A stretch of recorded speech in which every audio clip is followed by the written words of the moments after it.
What's he doing? Why is he doing that? That's fantastic, isn't it?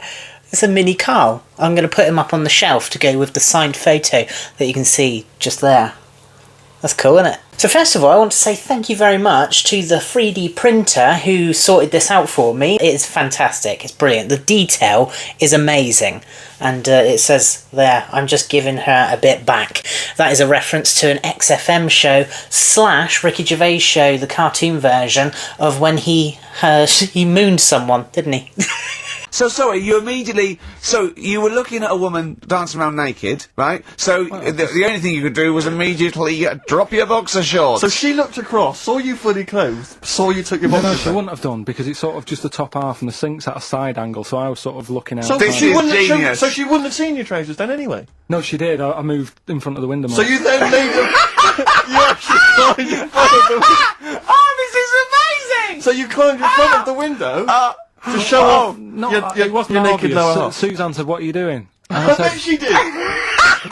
What are you looking at? I sent you in here to clean up. What are you doing? I'm just taking my trousers down, stand over the window. Why? Because there's a naked woman across the road. What do you think I'm doing, Suzanne? What's up with you, Suzanne? Leave it then, leave it. Christ. And of course, if you want your own little model, then make sure that you go check out this seller. Fantastic. Now, they don't know that I was doing this, by the way, so make sure that you say that you came from this video. Who knows, I might be sponsored by it and then get a discount code for you to use, so everyone's winning. And that is the man that we want to talk about today. It is Karl Pilkington, a man who never set out to be a comedian, never did stand-up, and never pursued traditional fame. And yet, he changed the entire landscape of comedy forever. The question is, how did he do it? He didn't rely on crafted jokes or rehearsed performances. He simply shared his thoughts, his stories, and his bizarre yet strangely relatable worldview. Yet somehow it resonated with so many people. I suppose the real question is, what is it about Karl that makes him so special? Why do people still quote his words 20 years later after the XFM shows? And does Karl even realise the impact that he's actually had on comedy and his fans? That is exactly what we're going to discuss in this video, so let's dive deeper into it, and if you get anything from this video, would you consider subscribing?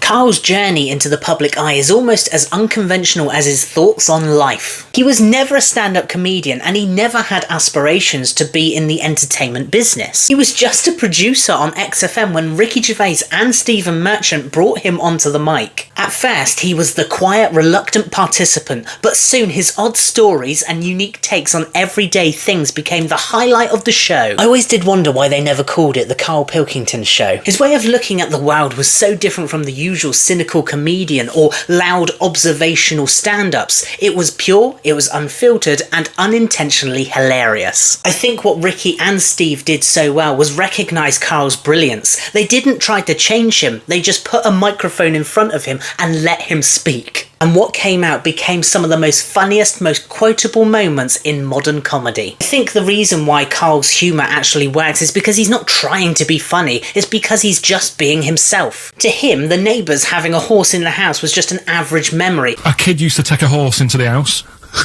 Sorry. Whoa, Neddy. What do you mean a kid used to take a horse into the house? Or his tale of the twins that had webbed hands and webbed feet. Not to mention his fascination with his favourite book. Took me ages to find this. He sees the world differently, and that is honestly what people connect with. In a world where social media forces people to filter their thoughts and present a curated version of themselves, Karl is refreshingly authentic. That is what we love about him. I love how he speaks without pretense, without trying to impress anyone either along the way. Take An Idiot Abroad, for example. It wasn't just a travel show, it was Karl viewing the world through his own unique, unimpressed lens. Unlike any other traditional travel host who gush about every destination, Karl complained about beds being uncomfortable, he questioned the logic of famous landmarks, and summed up profound cultural experiences in the most hilarious, mundane ways. And yet somehow that made it more real and more relatable. The bit I remember fondly was where he broke out into dance because he was listening to I Just Can't Get Enough by Depeche Mode, and he was just genuinely being himself, but it's still featured in the actual programme. I think at the time he was visiting a place in Mexico which had a really bad vibe, and that is the thing that he did. He broke out into song and dance and he had a good time. That's Mr. K. Pilkington for you. It's funny, isn't it? Even though it's like a bad vibey area, with a bit of human league, it's happier, isn't it? I feel like what Carl doesn't realise is that he's impacted so many people along the way. He often talks like his best days are behind him, like Ricky and Steve have already got the best out of him. But that's not true, because fans constantly quote things from the XFM shows, they quote things from the podcasts, and An Idiot Abroad as well. Like today, if you start scrolling on Steve Merchant's Instagram page, if you click on one of his posts, you'll see so many comments on his post about Carl's old stories or things from the radio show that have stayed in the audience's mind. You might actually be one of those people who comment those things. And it's funny to see that Ricky still references him in stand-up and the audience erupts in laughter because of Carl's words, and his perspectives are timeless. I recently saw Ricky perform his Mortality tour, and even there, Carl was the key part of the material. As I was sat there, the crowd was laughing hysterically at the things that Carl had said years ago that Ricky has worked back into a routine, like that classic head transplant on a body thing. And then he talks about the arms not being his arms. If you did mess about with them, would you feel guilty that you were messing about with another man's... And it's the full body. Yeah. No, because they're not my hands either.